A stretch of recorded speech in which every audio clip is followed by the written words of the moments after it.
দুইজন ব্যক্তির স্পিড কত? 3.6 আর 7.2। হুম। একটা ট্রেন পাঁচ দেম ইন 9 সেকেন্ড আর 9.5 সেকেন্ড, তাহলে একজনকে ওভারটেক করতেছে কত সেকেন্ডে? একজন নয়, নাইন একজন সেকেন্ডে। সাড়ে নয়। এর স্পিড একটু বেশি, আগে ওভারটেক করতে সময় লাগছে কত? 9.5 সেকেন্ড। হুম। আমাকে ট্রেনের দৈর্ঘ্য এবং স্পিড বের করতে বলছেন। তাহলে আমরা একটু এগুলাকে 9 সেকেন্ড আছে, এগুলো কিলোমিটার পার আওয়ার আছে, এগুলোকে মিটার পার সেকেন্ড করে নিই। দেখো হিয়ার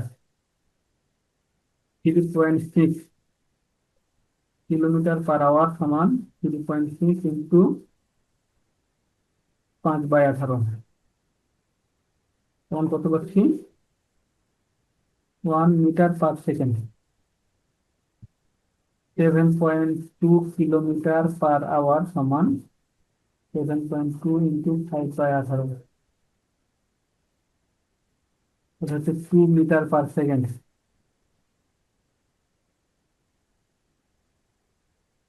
আমাকে ট্রেনের স্পিড বের করতে বলছে না, ধরে নাম লেফট স্পিড অফ ট্রেন সমান ধরলাম এক্স, এটা মিটার পার সেকেন্ডে। তাহলে প্রথম জনকে যখন অতিক্রম করবে রিলেটিভ স্পিড কত হবে? হুম। x-1। হুম।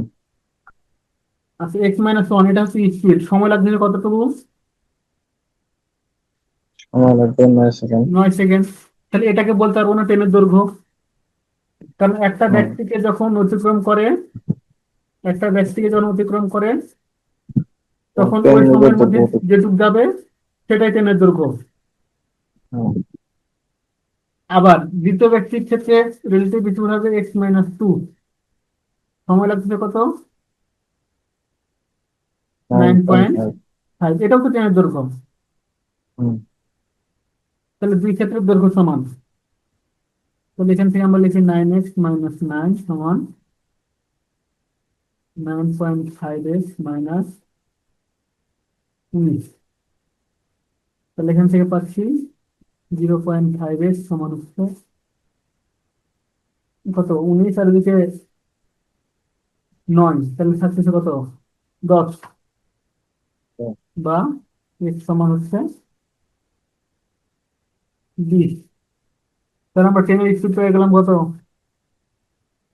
20। 20 meter per. 20 meter per second, হুম। অতএব speed 20 meter per second.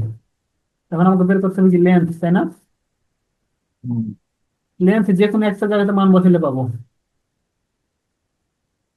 Length হচ্ছে তাহলে 20 - 1 × 9, তাহলে 19 × 9, 171, এত মিটার।